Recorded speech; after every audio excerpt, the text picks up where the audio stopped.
Mas parece que o Michael Saylor, Bernardo, ele está mudando aí uma das maiores teses do Bitcoin. É isso que está acontecendo? Explica para nós aqui. Eu achei até o seu verbo comportado, porque para mim se chama hipocrisia.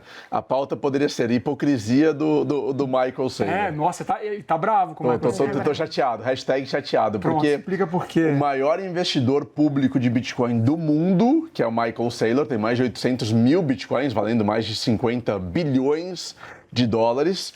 Ele tinha um discurso histórico, ele foi o grande criador do discurso, nunca venda o seu Bitcoin. Never sell your Bitcoin. Se for preciso, venda o seu rim, mas não venda o seu Bitcoin. Ele acumulou Bitcoin como ninguém no mundo, e o que aconteceu? O bonitão começou a vender Bitcoin. E já não é a primeira vez, né? Para pagar os dividendos. Ele vendeu e já está vendendo de novo. Ele fez aquela venda algumas semanas, mas agora o que foi pior? Ele criou um novo plano de capitalização da sua empresa e ele falou, olha, agora nós vamos vender Bitcoin sempre que for preciso para cumprir as nossas obrigações. Quais obrigações são essas? Furou o caixa, bora vender Bitcoin. Exatamente. Pô, isso aí é complicado, hein, Michael? Ele precisa pagar dividendos para os seus acionistas preferenciais. Tem uma classe de acionistas e tem a classe dos acionistas preferenciais. E ele tem obrigações de pagamento de dividendos. Estava acabando o dinheiro dele por conta da queda do Bitcoin. E aí, sem dinheiro, ele falou, vou ter que vender Bitcoin.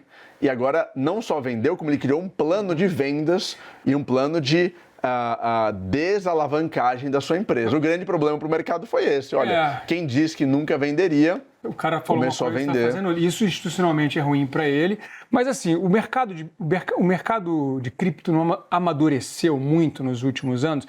Eu acho que uma decisão dessa há 5 anos daria um impacto muito diferente do que está dando, porque o impacto não está sendo tão grave, tá?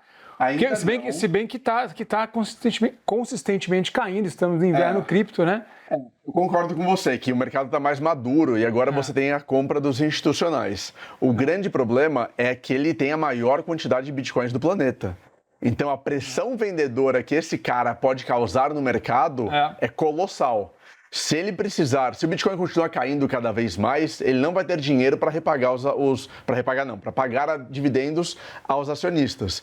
E aí a pressão vendedora pode ser cada vez maior por parte da sua empresa. Vendendo cada vez mais, não tem institucional que segure, porque ele tem uma demanda, ele tem uma quantidade gigantesca. Ninguém tem nada perto dele. Então concordo, está mais institucionalizado, mas se ele continuar vendendo sem parar, vai ladeira abaixo. Para o investidor que está um pouco receoso, mas assim, se perguntando, meu Deus, por que o Michael Saylor é tão importante?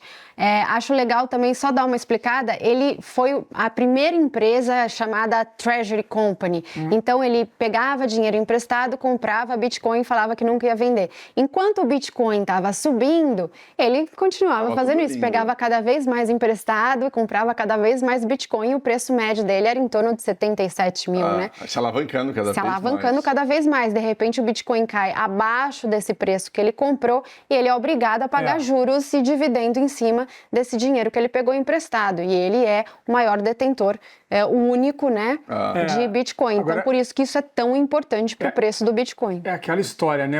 É importante a convicção, você ter a convicção da sua estratégia, da sua tese, você olhar para isso, analisar com cuidado, mas você seguir dogma é complicado. Eu sempre falo também isso, porque a pessoa vai se... não seja o Maria, vai com as outras, sabe? Porque você está ali seguindo a tese do cara e ele vai lá e muda a estratégia e você se complica. Então, voltamos para o que a gente sempre fala no Resenha do Dinheiro. Diversifique a sua estratégia, tem uma estratégia diversificada, invista sim em cripto, invista em dólar, invista... Né? Aprenda a investir, mas não siga o dogma de ninguém. E nem esses gurus ou usando investidor. Exato. Agora, para o investidor pequeno, para quem nos assiste, para mim é uma oportunidade de comprar mais com cautela, com gerenciamento de risco e com espaçamento de tempo. Compra um pouco por semana, um pouco a cada 2 semanas, um pouco por mês. Então, faça um cronograma de compras espaçadas e recorrentes.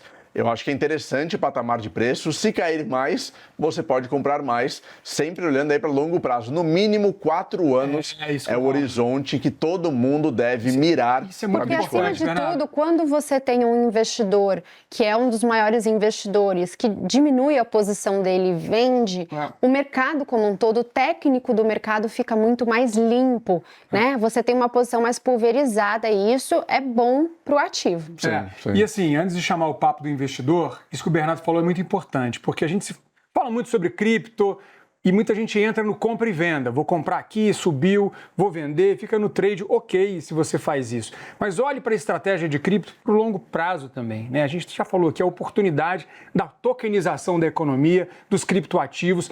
Com paciência e estratégia, olhe para o longo prazo que você vai colher bons frutos aí.